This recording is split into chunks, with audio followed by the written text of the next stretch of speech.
চিংড়ি মাছ তো আমাদের ছোটদের কি বড়দের সকলেরই প্রিয়, বাট একই রেসিপি খেতে খেতে বোর হয়ে গেছি। তো বন্ধুরা, welcome back to my channel Payel tasty travel. আজকে তোমাদের জন্য একটা সেরা প্রন উর্ফ চিংড়ি মাছের রেসিপি নিয়ে এসেছি। আর এই রেসিপিটার নাম হচ্ছে চিংড়ি ফুলুরি কারি। হ্যাঁ, নামটা যতটা ইউনিক, খেতে কিন্তু তার থেকেও বেশি ভালো হবে, যে আমি এটা তোমাদেরকে গ্যারেন্টি দিচ্ছি। অনেস্টলি বলছি, বাড়িতে যখন মা এটা বানালো না, মানে নিমিষে শেষ হয়ে গেল। তো দেখা যাক আমাদের এই চিংড়ি ফুলুরি কারিটা কিভাবে বানানো হয়। ফার্স্ট অফ অল আমরা প্রনগুলোকে কিন্তু ভালো করে ধুয়ে নিয়েছিলাম। তারপর ওর মধ্যে একটুখানি আমরা লবণ দিয়েছি, একটুখানি আমরা হলুদ গুঁড়ো দিয়েছিলাম। তারপর আমরা একটা আলাদা বাটি নিয়েছি, ওর মধ্যে একটা ডিম নিলাম, ডিমটাকে কিন্তু আমরা ভালো করে ফেটিয়ে নিয়েছি।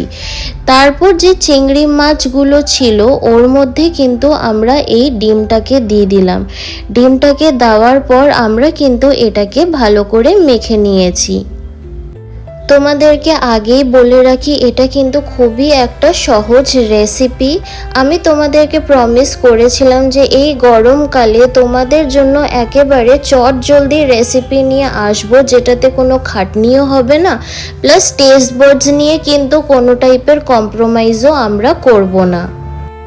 আমাদের মাখা হয়ে যাওয়ার পর ওর মধ্যে কিন্তু আমরা একেবারে ছোট ছোট করে পেঁয়াজ আর লঙ্কা কিন্তু কুচিয়ে রেখেছিলাম, ওর মধ্যে কিন্তু আমরা এটাকে ভালো করে মিক্স করে দেবো।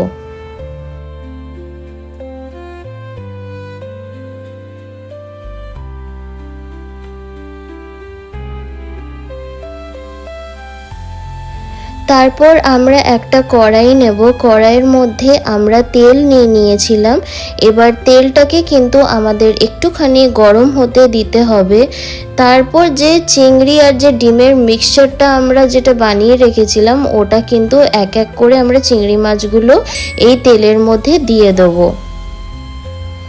চিংড়ি মাছগুলোকে কিন্তু আমাদের দুটো সাইডই ভালো করে ভেজে নিতে হবে, কিন্তু একটা জিনিস আমাদেরকে মাথায় রাখতে হবে, যে চিংড়ি মাছগুলো কিন্তু আমরা বেশি ভাজবো না, কারণ বেশি ভাজলে যে চিংড়ি মাছের যে জুসিনেসটা থাকে সেটা কিন্তু শেষ হয়ে যায়, আর চিংড়ি মাছগুলো কিন্তু শক্ত হয়ে যায়, আর তখন কিন্তু ওই রাবারি টেক্সচার থাকলে কিন্তু জিনিসটা খেতে একেবারে ভালো লাগবে না। আর বন্ধুরা বলছি, এমন টাইপের কিন্তু চটজলদি মায়ের হাতের রান্নার রেসিপি কিন্তু তোমাদের জন্য অনেক আসতে চলেছে। মানে এখন তো জাস্ট গরমকাল আমাদের শুরুই হলো, তো এমন টাইপের কিন্তু অনেক দারুণ শর্টকাট রেসিপিস তোমাদের জন্য আসতে চলেছে।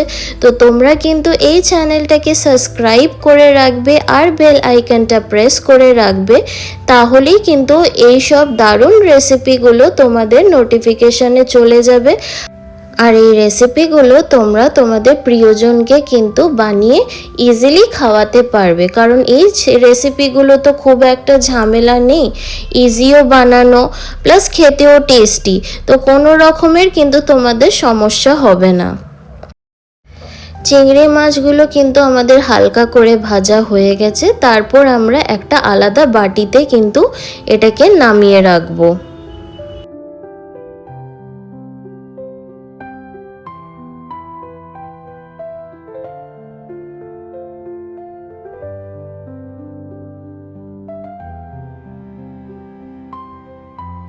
এবার আমাদের একটা মশলা প্রিপেয়ার করতে হবে, যেটার জন্য আমরা মিক্সচার গ্রাইন্ডারের মধ্যে টমেটো নিয়ে নিয়েছিলাম, ওর মধ্যে আমরা রসুন নিয়ে নিয়েছিলাম, তারপর লঙ্কার গুঁড়ো দিয়ে দিয়েছিলাম, তারপর আমরা এর মধ্যে কাঁচা লঙ্কা দিয়েছিলাম, একটুখানি জিরা দিলাম, আর ওর মধ্যে আমরা আদা দিয়ে দিয়েছি, আর একটুখানি আমরা জল দিলাম। তারপর ওটার একটা ফাইন পেস্ট আমরা বানিয়ে নিয়েছি।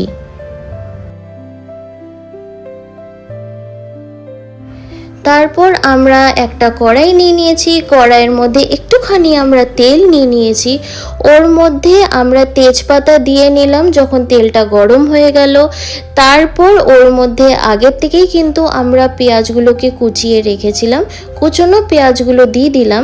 তারপর এটাকে কিন্তু আমরা ভালো করে নাড়িয়ে চাড়িয়ে নিচ্ছি।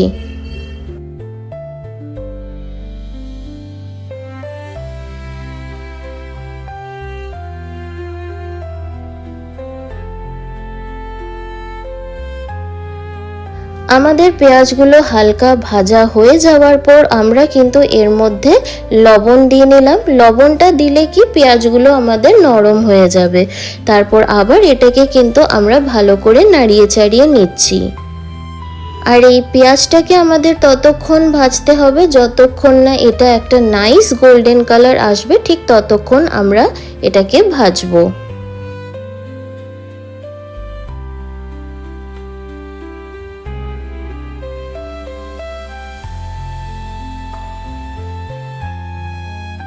পেঁয়াজটার মধ্যে একটা সুন্দর গোল্ডেন কালার এসে পড়েছে। তারপর কিন্তু এর মধ্যে যে আমরা মিক্সচার গ্রাইন্ডারে মশলাটা তৈরি করে রেখেছিলাম, এই মশলাটা কিন্তু আমরা এর মধ্যে দিয়ে দিচ্ছি। তারপর এর মধ্যে আমরা একটুখানি লবণ দিয়ে নিয়েছি, তারপর একটুখানি আমরা হলুদ গুঁড়ো দিয়ে নিলাম। তারপর রঙটা যেন সুন্দর হয় ওর জন্য আমরা কাশ্মীরি লঙ্কার গুঁড়ো দিয়ে দিয়েছি, একটুখানি গরম মশলা দিলাম, আর স্বাদ অনুযায়ী একটুখানি চিনি দিলাম। তারপর কিন্তু এর মধ্যে একটুখানি আমরা জল দিয়ে নিয়েছিলাম। তারপর আবার এটাকে আমরা ভালো করে নাড়িয়ে চাড়িয়ে নিচ্ছি। এবার এই মশলাটাকে কিন্তু আমাদেরকে বেশ সুন্দর করে কষাতে হবে। আর হ্যাঁ বন্ধুরা, বলছি যে তোমরা কমেন্ট সেকশনে জানিও তো যে তোমাদের কি রেসিপি নেক্সট চাই। তো আমি আমার মা ট্রাই করব যে তোমাদের জন্য ওই রেসিপিটা একেবারে শর্টকাট ভার্জনে নিয়ে আসি, যেন তোমাদের বাড়িতে রান্না করতে কোনো অসুবিধা না হয়। কারণ যা সিজন আসছে, এই 40 ডিগ্রিতে রান্না বান্না তো খুব একটা ভালো লাগে না। তো যতটা শর্টকাটে হয়, প্লাস এমন যে কোনো টেস্ট বাডস নিয়ে কম্প্রোমাইজ হব না, শর্টকাট বলি যে খেতে ভালো হবে না, একেবারে অমনি না। তো অমনি চেষ্টা আমরা করব যে তোমাদের জন্য আনার। তো আমাদেরকে কিন্তু কমেন্ট সেকশনে নিশ্চয়ই জানিও যে তোমাদের নেক্সট কি রেসিপি চাই। মশলাটা দেখলেই যে ভালো করে আমরা কিন্তু কষিয়ে নিয়েছি। তারপর এর মধ্যে আমরা জল দিয়ে নিলাম, আবার এটাকে কিন্তু আমরা ভালো করে নাড়িয়ে চাড়িয়ে নিচ্ছি। তারপর আমরা এর মধ্যে মটরশুঁটি দিয়ে দিলাম, আবার এটাকে কিন্তু আমরা ভালো করে নাড়িয়ে চাড়িয়ে নিচ্ছি। আমরা এটাকে গ্রেভি করব না, একটু মাখা মাখাই করব। তো একটুখানি আমরা শুকিয়ে নিয়েছি ঝোলটাকে। তারপর যে চিংড়ি মাছগুলো ছিল এর মধ্যে আমরা দিয়ে দিয়েছি, দিয়ে তারপর কিন্তু আবার এটাকে আমরা ভালো করে নাড়িয়ে চাড়িয়ে নিয়েছি, যেন মশলাগুলো আর চিংড়ি মাছগুলো যেন ভালো করে মিক্স হয়ে যায়। আর তোমাদেরকে বলে রাখি, এটা গরম ভাতের সাথে যতটা ভালো লাগে, ঠিক কিন্তু লুচি পরোটা বা রুটির সাথেও কিন্তু অতটাই ভালো লাগে। আর আমাদের এটা কমপ্লিট হওয়ার পর এর মধ্যে আমরা ধনেপাতা ছিটিয়ে দেব। ব্যাস, আমাদের এই চিংড়ি মাছের ফুলুরি কারি ইজ রেডি। দেখতেই পাচ্ছ কি সুন্দর একটা সহজ রেসিপি, কোনো এমন খাটনিই নেই, প্লাস খেতে কিন্তু দারুণ taste. And if you like this recipe then please do like and subscribe my channel and press the bell icon for more such amazing recipes. হ্যাঁ, তোমাদের জন্য কিন্তু আরও দারুণ রেসিপিস আসতে চলেছে। আবার বলি, তো চ্যানেলটাকে সাবস্ক্রাইব করতে একেবারে তোমরা ভুলো না, আর কিন্তু বেল আইকনটা প্রেস করে রেখো, নোটিফিকেশন একেবারে তোমাদের কাছে পৌঁছে যাবে। And thank you for watching my video. আবার দেখা হবে তোমাদের সাথে এমনই দারুণ রেসিপিস নিয়ে। টিল দেন সকলে ভালো থেকো, and bye, have a good day.